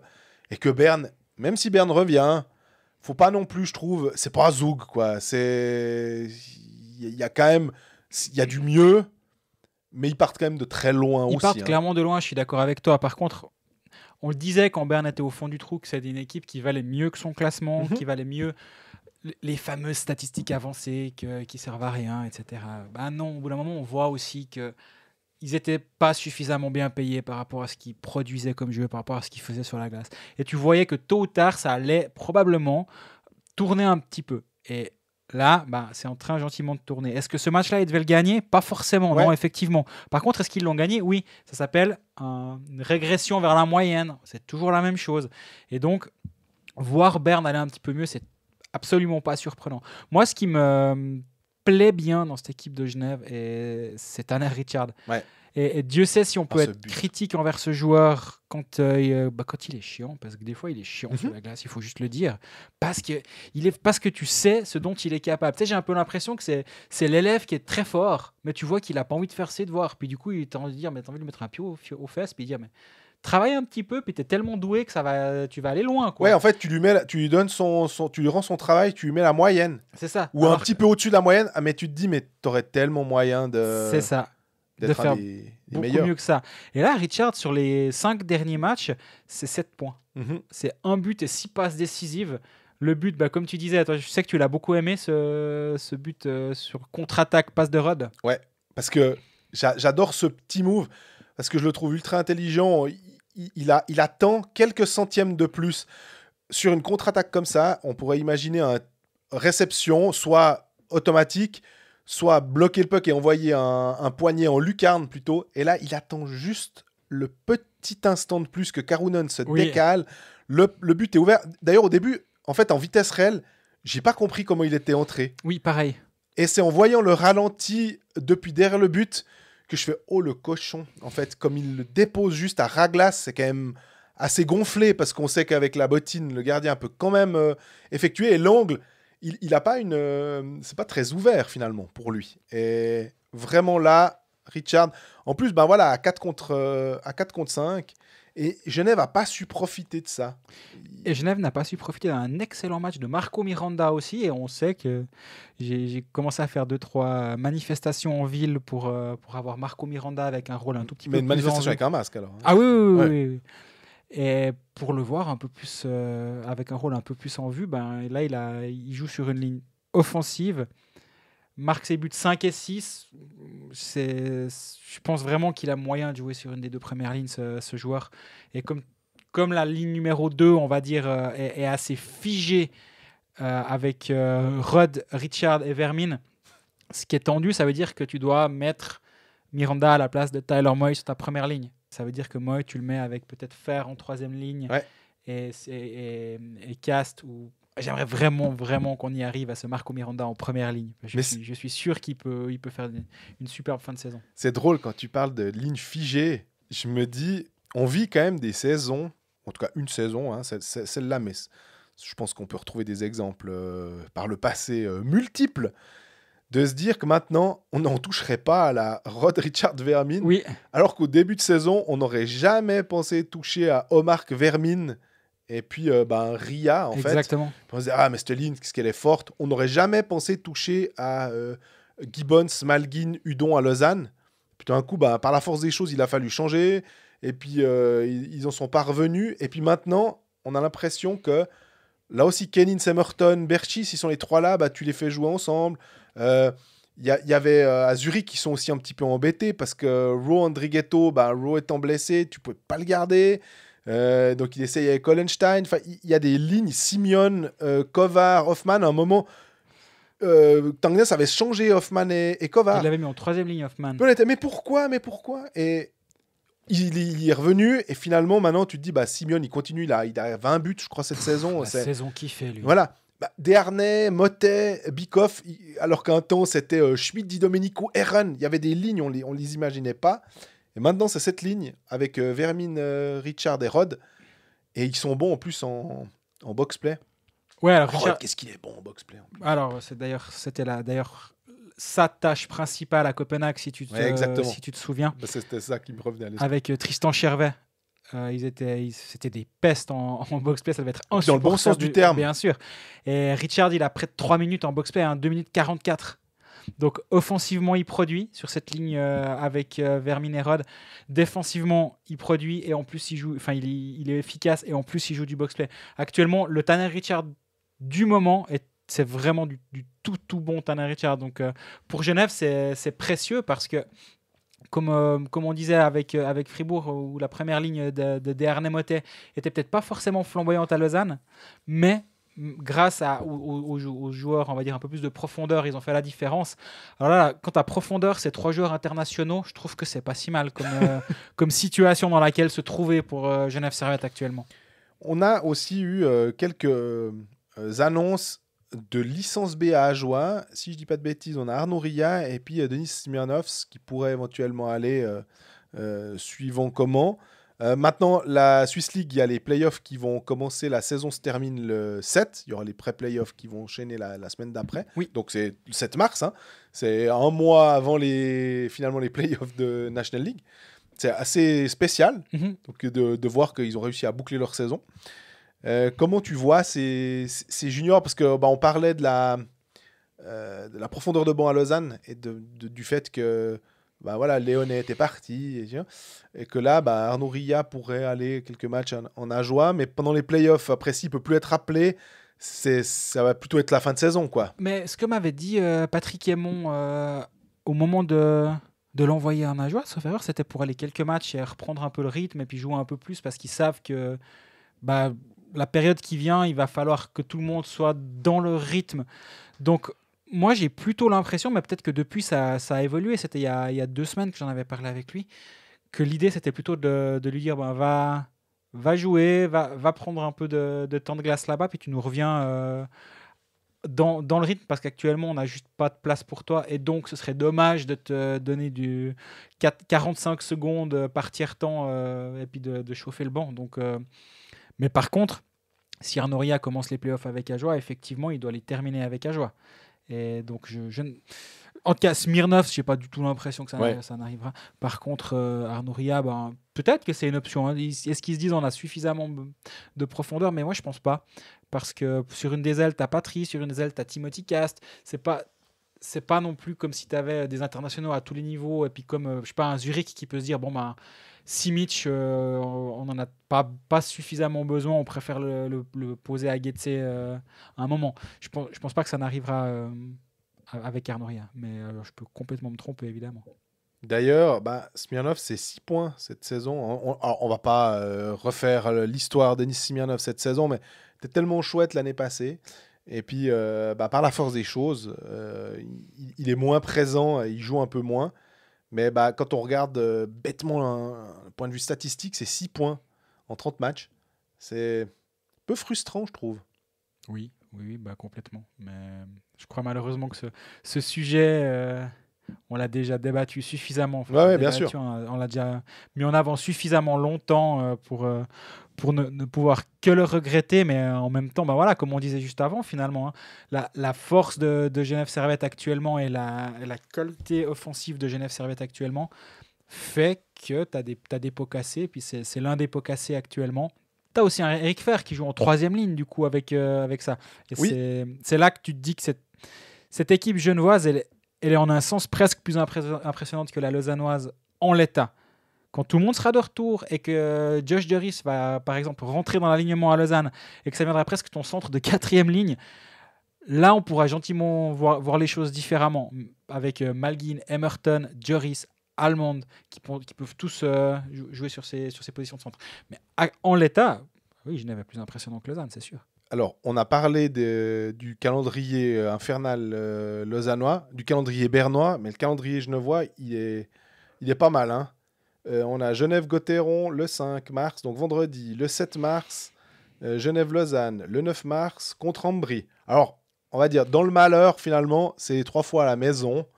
C'est un petit peu plus sympa, mais le 12, le 13, le 16, le 18, le 20, le 23, là, tu commences à vraiment avoir des matchs, soit des fois tous les 2 jours, soit même vendredi, samedi. On a l'habitude, là aussi, en temps normal. Mais je trouve que...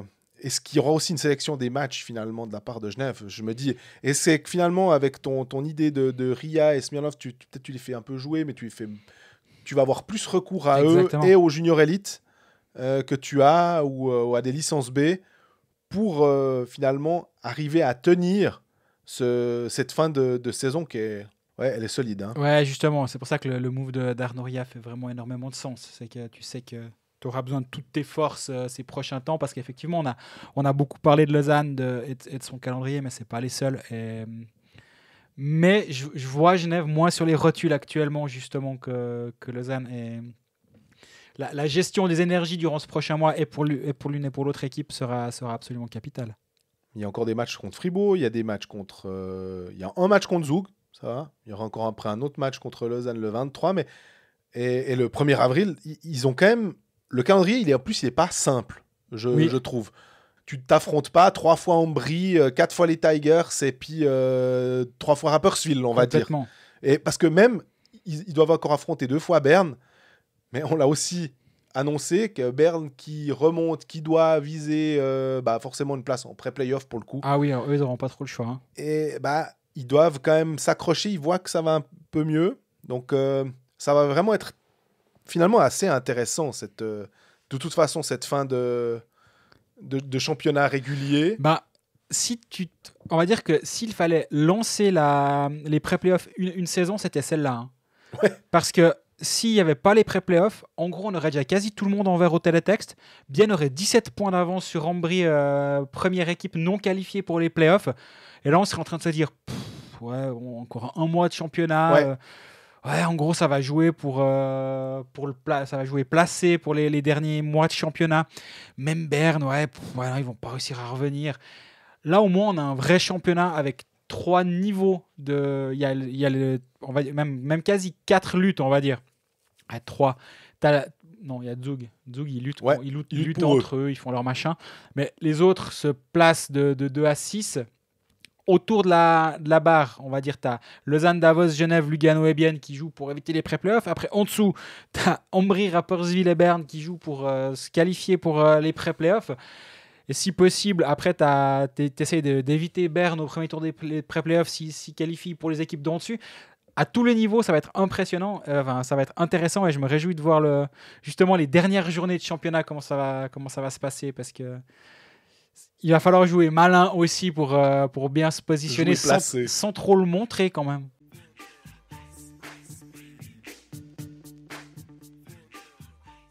On passe à Bienne pour finir cet épisode. Bienne qui avait perdu 5-4 après prolongation contre Zurich et qui mardi soir alors a fait un carton 6-2 à Lugano avec un Fabio Hoffer. Des grands soirs, j'allais dire retrouvés, mais ce qui s'était vraiment perdu, j'ai pas l'impression, mais surtout qu'il avait fait un début de championnat assez remarquable.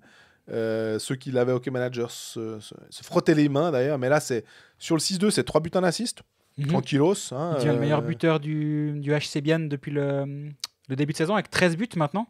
Surtout cette victoire contre Lugano, elle remet peut-être un peu en perspective la position de l'Arsenalberger, où elle resolidifie peut-être un peu la position de l'Arsenalberger, parce qu'on a l'impression qu'elle était fragilisée si on lit quelques confrères la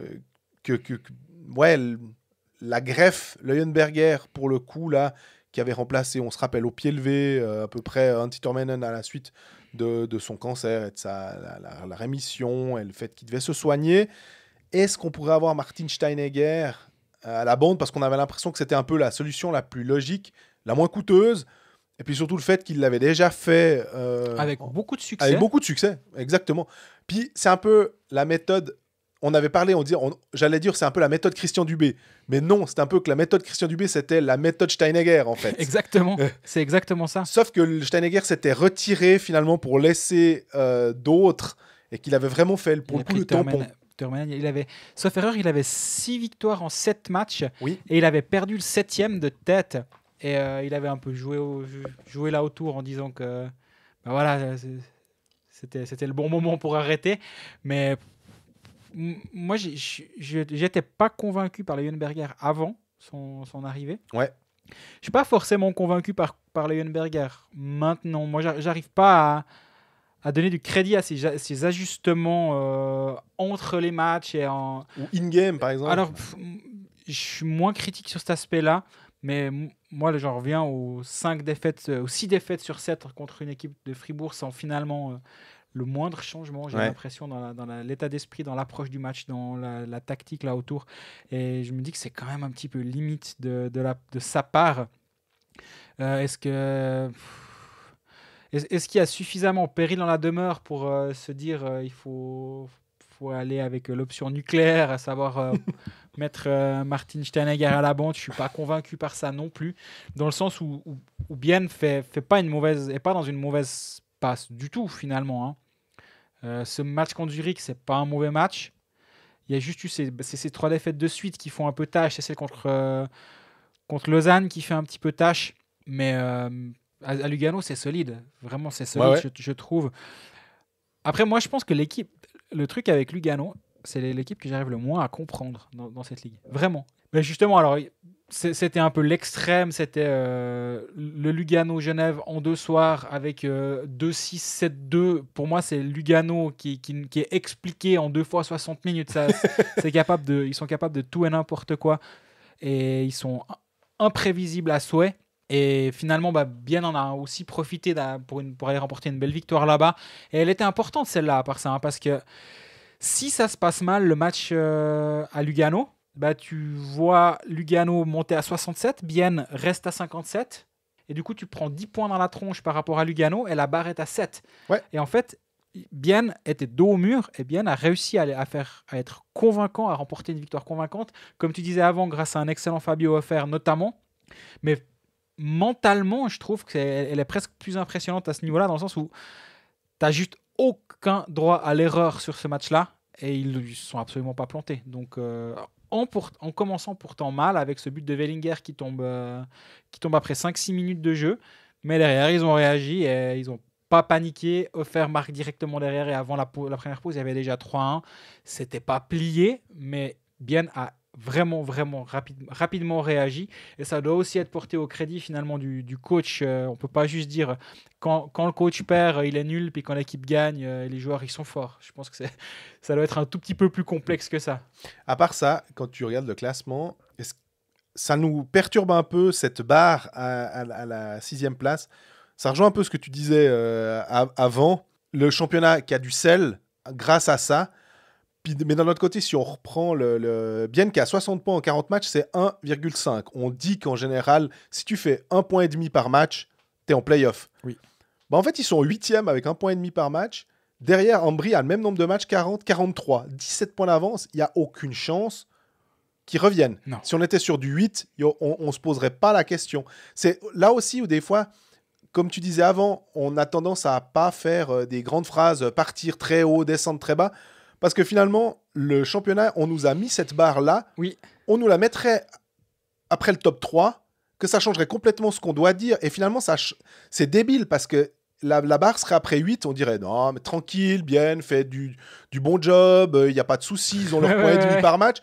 Puis là, on en vient à se poser des questions, à remettre en cause certaines choses, alors que ils ont 1,5 point par match. Et qu'ils peuvent tout à fait tomber en l'occurrence maintenant contre le 9e Ambry, et se faire sortir sur 2 matchs. On sait que tout peut arriver sur 1, donc sur 2, c'est pas trop différent non plus. Et tu regardes les 8 premiers, donc ils ont tous un goal average positif. Alors certes, Bienne, c'est plus 2, mais c'est quand même un goal average positif. Et on a moins 34 pour Ambry, moins 38 pour Rapperswil, moins 26 pour Berne et moins 72 pour Langnau. Donc il y a clairement un gap monstrueux entre les 8 premiers et les 4 derniers.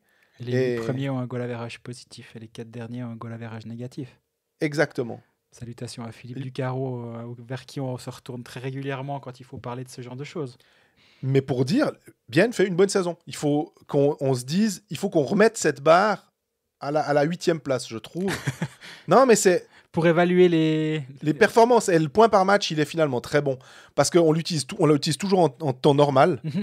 Donc on doit pas... Davos à 1,55. Davos est 5e, mais 1,55. Donc voilà, on a à peu près le classement. Bien est 8e, pas de problème.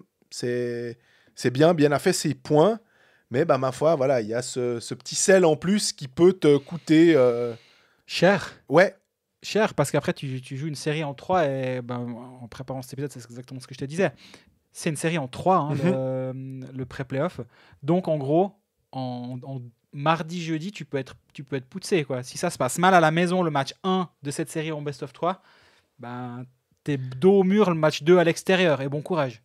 J'ai une question aussi. Alors là, je suis pas sûr que tu vas me fournir une réponse parce que tu n'es pas épidémiologiste.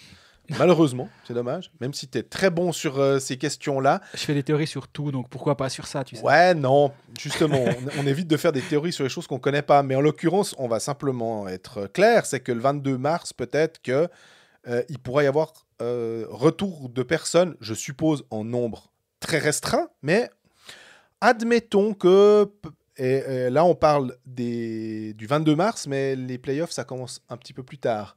Peut-être suivant comment l'évolution épidémiologique se fait, est-ce qu'on peut imaginer un peu de public dans les patinoires et donc de redonner un peu de...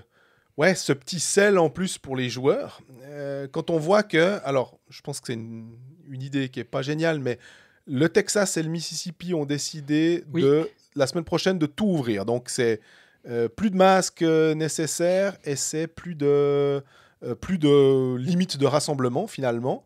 Ce qui fait que théoriquement, et c'est là où c'est très drôle, c'est que théoriquement les clubs de basket, donc les Dallas Mavericks par exemple, les Dallas Stars, les Texas Rangers en baseball ont le droit de faire ce qu'ils veulent. Et c'est finalement les clubs eux-mêmes qui se disent attendez voir. Non, nous on continue avec notre jauge. Les derniers matchs des Dallas Stars, c'était un petit peu plus de 4000 personnes. Donc dans une patinoire, c'est en gros un quart, un cinquième de la capacité totale. Oui. Et avec des masques, avec nettoyage des mains, avec distance. Ils ont dit qu'ils allaient continuer comme ça pendant un petit moment. Le baseball, c'est un petit peu différent parce qu'ils sont dehors. Mais voilà, on en est finalement maintenant à cette question de la réouverture parce que la vaccination de masse commence. Et je me suis demandé si ne serait-ce que même peut-être avec 1000 personnes, admettons, dans un espace restreint, est-ce que ça peut te donner un petit boost pour ces playoffs finalement? Ou pré-playoffs? J'espère, honnêtement. J'espère vraiment qu'on aura droit à ça. Mais après, on en a déjà parlé la semaine passée, je crois, c'est qui seront ces 1000 personnes qui auront la chance? Est-ce que c'est 1000 sponsors qui viennent boire leur coupette? Est-ce que c'est 1000 abonnés qui avaient accepté de lâcher, de donner, de faire don de leur abonnement au club, qui seront récompensés par Moi, je serais pour un truc comme ça, effectivement. Alors, dans l'absolu, oui, bien sûr. Et j'espère que les clubs vont réfléchir comme ça et pas donner justement... 1000 entrées à des sponsors, mais on sait aussi que l'argent c'est le nerf de la guerre et qui... Surtout maintenant. Ouais, c'est ça. Et qui va te donner de l'argent? Et c'est quand même les sponsors, plus que les abonnés, malheureusement, à long terme, disons. Donc, mais ce sera intéressant de voir. Si on pouvait avoir un tout petit peu de public en playoff, même si moi, honnêtement, j'y crois pas. Moi, j'ai vraiment l'impression qu'on va dire, cette saison, elle est comme ça, et puis... C'est un risque inutile, finalement. On se voit l'année prochaine. Tu sais, si ça se trouve, peut-être même que le Conseil fédéral va aussi peut-être dire, on ouvrira à partir de le lendemain de la finale des playoffs. Je dis pas que c'est contre le hockey du tout. Hein, non, parce qu'il y a le foot aussi. Hein. Voilà, mais pour le début du foot, en extérieur, les premières grandes manifestations en extérieur avec le foot, peut-être tu peux la ouvrir un peu plus facilement. Ouais. L'intérieur, on sait que c'est quand même un peu plus touchy, comme tout ce que j'ai lu, en tout cas, est-ce que tu as lu aussi, en termes de propagation, c'est quand même un peu plus compliqué avec les espaces confinés, si on ose encore utiliser ce terme. Donc, j'espère, mais j'y crois assez peu, malheureusement. Si on revient juste sur Bienne, il y a un truc qui m'a frappé. On l'a déjà mentionné, donc finalement, on réinvente clairement pas la roue. Mais là aussi, sur le pourcentage de shoot, ce qui me frappe un peu, on parlait de Motet qui était autour de 15%, et c'est toujours été... Les buteurs, ils sont à ce niveau-là. Et je regardais, Fabio Offer, il est à 20%. C'est presque une moyenne intenable. Oui.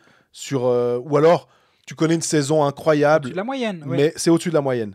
Rayala, il est à 6. Et Rayala, victoire 6-2, il est pas là, quoi. Il marque pas de but. Et Yannick Radgeb, c'est 4%.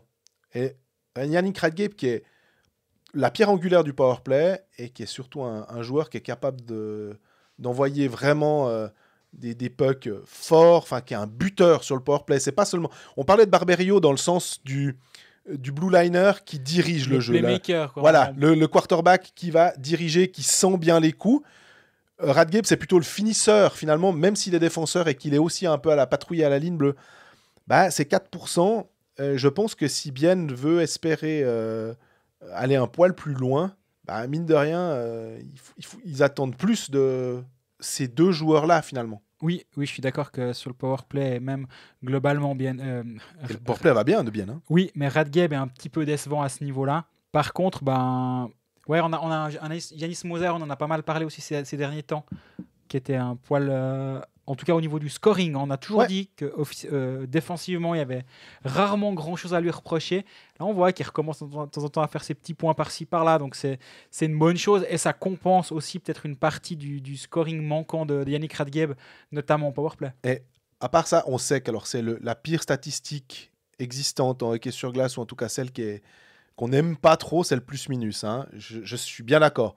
Mais je trouve quand même, au bout de 40 matchs, de voir que Yanis Moser est à plus 17 et de voir que le deuxième, c'est Sami Kreis à plus 12 et qu'un Ugly à moins 13 ou bien qu'un Radgeb est à moins 4, il y a quand même 21 d'écart. Et c'est plutôt de regarder l'écart entre certains plutôt que de mettre en avant le chiffre de X et le chiffre de Y. Ça corrobore ce que tu disais, c'est que Yanis Moser fait vraiment une très bonne saison et que défensivement, il n'y a rien à lui reprocher. Exactement, ouais. Donc ça, c'est une très bonne chose. Concernant Bienne pour la suite du calendrier, va se rendre à Ambry. Je ne sais pas si les Biennois sont restés au Tessin. En ce moment, ce serait une bonne idée pour y être allé 2 jours la semaine passée grâce à Genève Servette. C'est très agréable, les 20 degrés. Bon, même si c'est un petit peu redescendu depuis. Mais non, je pense qu'ils sont rentrés à la maison quand même. Mais match à Ambry. Et avant le prochain épisode de Colfax, déplacement à Lausanne. Bienne n'a pas un calendrier trop chargé actuellement. On a beaucoup parlé de calendrier actuellement. Ils ont leurs 40 matchs. Ils n'ont plus qu'une douzaine de matchs à jouer jusqu'à la fin du championnat. Donc c'est assez tranquille les concernant. Ils jouent de manière moins intense que notamment Genève et Lausanne dont on a parlé abondamment. Et tu peux un peu t'entraîner. Tu peux entraîner des situations peut-être spéciales. C'est aussi, on l'a pas mentionné pour Genève et Lausanne. Surtout pour Lausanne qui a un powerplay un peu erratique en ce moment. Tu peux pas trop les tester, justement, ces situations, parce que tu peux pas faire des entraînements, du spécifique. En fait, tu montes sur la glace pour te décrasser, et puis exact. Faut faire maximum de repos, quoi. Et il est intéressant, le calendrier biennois, parce que si tu regardes les prochains, alors je ne veux pas vous annoncer toute la suite du calendrier biennois, mais le bout, c'est donc il y a Ambry. Bon, après, c'est à Lausanne, à Genève, Berne en back-to-back. Après, c'est à Lausanne, Genève à la maison, à Lausanne. Il joue que Lausanne, Genève et Berne sur les 6 prochains matchs. Après Ambry, c'est assez tendu déjà. Et ça va être intéressant de voir parce qu'à un moment où Bienne chasse finalement Genève et Lausanne, dans un certain sens, quoi de mieux qu'une confrontation directe pour réduire l'écart avec ces équipes-là. Hein. Donc, ces 2 prochaines semaines, on va dire, on saura si Bienne est en dessus ou en dessous de cette fameuse première barre. Parce qu'avec tellement de confrontations contre Lausanne et contre Genève, ça va forcément se voir.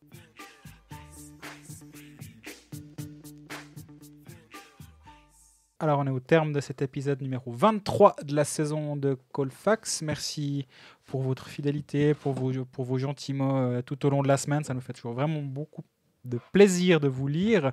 N'hésitez pas à nous poser vos questions, même si cette fois, Jean-Fred n'a pas pleurniché sur les réseaux sociaux pour avoir des questions. On en a toujours, on essaie d'y répondre et on vous en remercie. N'hésitez pas à nous écouter, nous suivre sur les différents médias, enfin les différents réseaux, sur Twitter, sur Facebook, sur Instagram. Vous abonner à la chaîne YouTube ou sur Spotify ou sur SoundCloud, où bon vous semble. Et d'ici la semaine prochaine, prenez soin de vous et profitez bien de ces matchs. À bientôt.